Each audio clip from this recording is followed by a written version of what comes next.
नमस्कार दोस्तों, मैं हूं चांदनी। आज की बड़ी खबरें। बजापा सांसद सैयद शहनवाज हुसैन ने अन्य लोगों के साथ बिहार के सुपैल में ईद अल अदा के अवसर पर नमाज अदा की। देश भर में लोगों ने ईद अल अदा पर नमाज अदा की है। ईद अल अदा, जिसे बलिदान का त्योहार भी कहा जाता है, दुनिया भर के मुसलमानों के लिए महत्वपूर्ण धार्मिक और सांस्कृतिक महत्व रहता है। यह इस्लामिक कैलेंडर के आखिरी महीने जुल्हिज्जा के 10वें दिन पड़ता है।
पूरे बिहार के लोगों को, देश के लोगों को मुबारकबाद देता हूँ। ये इशार कुर्बानी का त्यौहार है। कुर्बानी सिर्फ जानवर का नहीं है, उन सब जो अपने अंदर कमियां हैं उनकी भी कुर्बानी करें। इसको मिलजुल कर मनाएं, किसी को कोई तकलीफ इससे ना हो, भाईचारा बनाए रखें, मिलजुल कर रहें। मैं पूरे मुल्क के लोगों को ईद की बहुत मुबारकबाद देता हूँ। ये ईद आपकी ज़िंदगी में बहुत सारी खुशियाँ लेकर आए।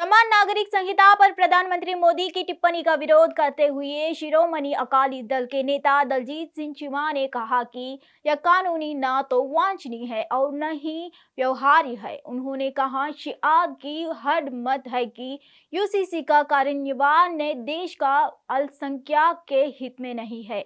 21वें विधि आयोग ने पहले ही अपनी परामर्श रिपोर्ट में राय दी है कि यूसीसी ने ना तो वांछनीय है और ना ही व्यवहार्य है। यूसीसी लोगों ने होने के अल्पसंख्यक के नागरिक अधिकारों पर असर पड़ेगा और देश में अशांति के तनाव शुरू हो जाएगा। पहली तो बात है कि जो संदीप पाठक जी की आज स्टेटमेंट आई, उससे अरविंद केजरीवाल का जो असली चेहरा है वो देश के सामने नंगा हो गया। जो आदमी बदलाव की बात करता था, जो अलग तरह की राजनीति की बात करता था, आज वो भी बीजेपी की जो लाइन है उसको टो कर रहा है। तो ये बात आज सामने आ गई कि ये केजरीवाल की कोई अलग राजनीति नहीं है। यहाँ तक यूनिफॉर्म सिविल कोड का संबंध है, श्रोमणी अकाली दल इस पक्ष में नहीं है कि इसको लागू किया जाए, क्योंकि जितने भी डिफरेंट पर्सनल लॉज हैं वो उनकी रूट जो हैं उन धर्मों के जो धार्मिक ग्रंथ हैं उनमें से। तो जो 21वां लॉ कमीशन था, आप उसकी कंसल्टेशन रिपोर्ट पढ़िए उसने बहुत से लोगों का ओपिनियन लेकर ये कहा था कि ये जो यूनिफॉर्म सिविल कोड है ये ना तो डिज़ायरेबल है ना फिजिबल है। जब आपका पहला लॉ कमीशन ही ये कह रहा है कि ये डिज़ायरेबल नहीं है, फिजिबल नहीं है, तो आप नए लॉ कमीशन को बिठा के फिर दोबारा वही बात शुरू कर रहे हो, ये वैसे ही अच्छा नहीं है। इससे माइनॉरिटीज़ है उनके सिविल राइट्स अफेक्ट होंगे। जो देश में ट्राइब्स हैं, कबीले हैं बहुत से नॉर्थ ईस्ट में और स्टेट्स में, वो अफेक्ट होंगे और इसमें एक तनाव का माहौल जो है वो देश में दोबारा बनेगा, अनरेस्ट बढ़ेगा, देश की अमन शांति इफेक्ट होगी। सो ऐसी चीज़ों को लागू करने का फ़ायदा नहीं है। अगर आपको लगता है कि किसी सिविल लॉ में, पर्सनल लॉ में कोई प्रॉब्लम है, एक पर्टिकुलर कोई लॉ डिस्क्रिमिनेटरी है, तो आप उसको अमेंड कर सकते हैं। सबके जो पर्सनल लॉज है उसको चेंज करना, उनके ऊपर ज़बरदस्ती एक यूनिफॉर्म सिविल कोड लागू करना, ये संविधान के द्वारा भी उचित नहीं है। क्योंकि जो यूनिफॉर्म सिविल कोड है इसको जो पार्ट 4 है कॉन्स्टिट्यूशन का, जो directive principle of state policy, उसमें रखा हुआ है। फ्रीडम ऑफ रिलीजन को इसके ऊपर रखा हुआ है। इसको फंडामेंटल राइट नहीं बनाया गया था उस टाइम जब कॉन्स्टिट्यूशन बना था, इसलिए अब जबरदस्ती इसको ठोसना ये देश के हित में नहीं है। पंचायत चुनावों से पहले पश्चिम बंगाल में हालिया हिंसक घटनाओं पर बोलते हुए पश्चिम बंगाल के राज्यपाल सीसी आनंद बोस ने कहा कि वे पश्चिम बंगाल के अब और हिंसा बर्दाश्त नहीं करेंगे। 8 जुलाई को होने वाले पंचायत चुनाव से पहले राज्य के कई इलाकों में लगातार झड़पें हो रही है। मेरा उद्देश्य यह देखना है कि राज्य में स्थिति तुरंत बदलनी होगी। पश्चिम बंगाल के राज्यपाल सीवी आनंद बोस ने कहा, हम इसे अब और बर्दाश्त नहीं कर सकते और हम इसे अब और बर्दाश्त नहीं करेंगे। Do you think it's need a all-party meeting to combat the violence which is happening in the state? You see, you know, sir, this morning another incident took place at Coach Bihar. 5 houses of a political party were burned by some miscreants. So, do you think it's need a all-party meeting to resolve this crisis or to combat the situation? I don't want to comment on details of action. That can be one of the options before the decision makers. My objective is to see that this pernicious situation has to change and change immediately. We cannot tolerate this anymore, and we will not tolerate this anymore. What I hear in Bengal now is that death throes of the old order and the birth pangs of a new one. Thank you. Congress नेता राहुल गांधी इंफाल पहुंचे। मणिपुर में तनावपूर्ण हालात के बीच वह मणिपुर के 2 दिवसीय दौरे पर होंगे। राहत शिविरों का दौरा करेंगे और इंफाल और चुराचंदापुर में नागरिक समाज के प्रतिनिधियों के साथ बातचीत करेंगे। इससे पहले 3 मई को ऑल ट्राइबल स्टूडेंट्स यूनियन द्वारा आयोजित एक रैली के दौरान झड़प के बाद मणिपुर में हिंसा फैल गई थी। वे मेइतेई लोगों को अनुसूचित जनजाति को सूची में शामिल करने की मांग के खिलाफ प्रदर्शन कर रहे थे।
आषाढ़ी एकादशी में शुभ अवसर पर भक्तों ने दिल्ली के विठल मंदिर से भगवान विठलनाथ की शोभा यात्रा निकाली। आषाढ़ी एकादशी का अवसर देश के कई राज्यों में भगवान विष्णु की पूजा के लिए समर्पित है। कुछ लोग समर्पित के पाने के लिए जीवन में बाद में मोक्ष प्राप्त करने के लिए भी उपवास करते हैं।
त्रिपुरा के अगरतला के उनाकोट जिले में रथ यात्रा के दौरान हाई टेंशन तार के संपर्क में आने से भगवान जगन्नाथ के रथ में आग लग गई है। अस्पताल के डिप्टी एमएस शंकर चक्रवर्ती ने जानकारी दी।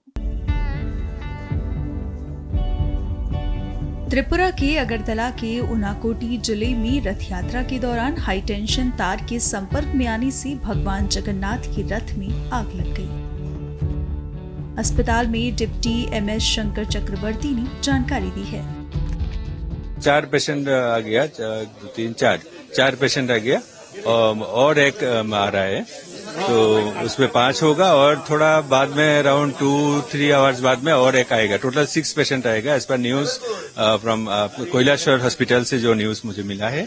उसमें से उन लोगों ने बताया कि 7 पेशेंट भेजा था आउट ऑफ 7। एक तो वहाँ पे 82 माइल में एक्सपायरी हो गया, बाकी 6 यहाँ पे आ जाएगा। तो अभी तक हमारा 4 आ गया।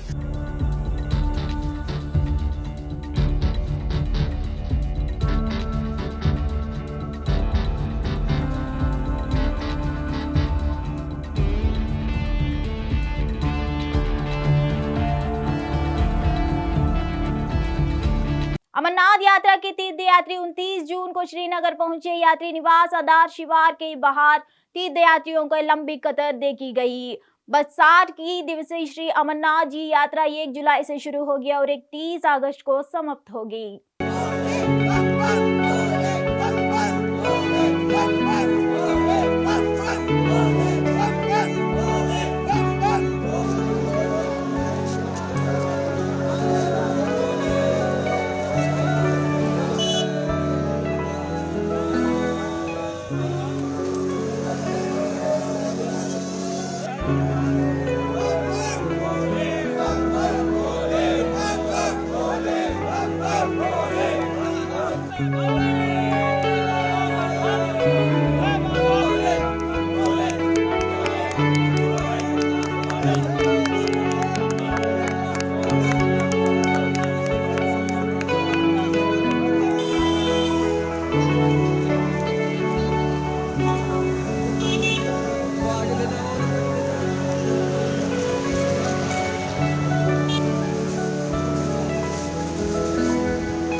अंदर से खुशी है, मेरे पैर ऑटोमेटिक उठ रहे हैं। मतलब एक है कि बस जाना है उधर और कुछ भी नहीं, मौसम वगैरह सब कुछ देख रहे, लेकिन कह रहा नहीं, जो होगा सो देखा जाएगा, एक बार जाना है बाबा के दर्शन करके आना बस।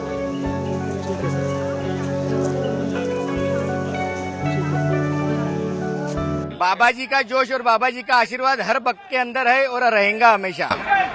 तो क्या कहेंगे, इतने बड़ी तादाद में लोग पहुंच गए हैं। बाबा जी की श्रद्धा है और बाबा जी का आशीर्वाद है तो इतनी तादाद में लोग आएंगे और हर साल बढ़ने ही वाले हैं। क्या कहेंगे, कितना एक मन में जज्बा है बाबा के दर्शन करने? बाबा के दर्शन करने के लिए ऐसा जज्बा है तो हर साल जज्बा बढ़ने ही वाला है।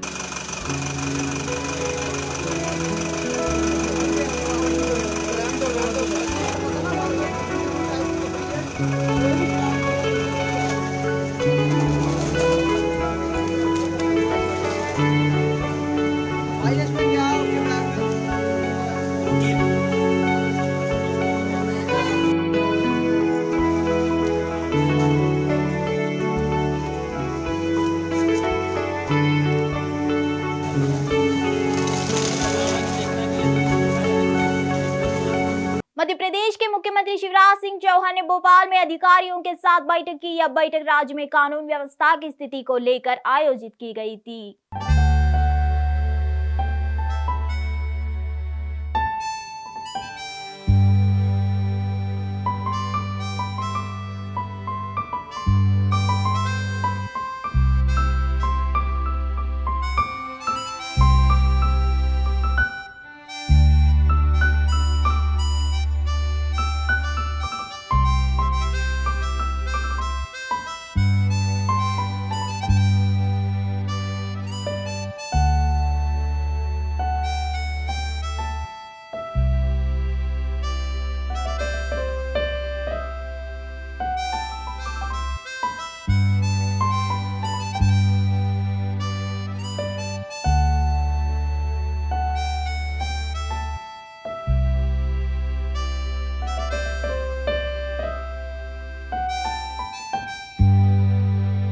राहुल गांधी हिंसाग्रस्त राज्य मणिपुर को 2 दिवसीय दौरे पर है। राहुल गांधी कैंपों को जाकर लोगों का हाल जानेंगे। इस दौरान को लेकर शिवसेना के नेता संजय राउत ने केंद्र सरकार पर निशाना साधा। सुनिए क्या कहना है संजय राउत का।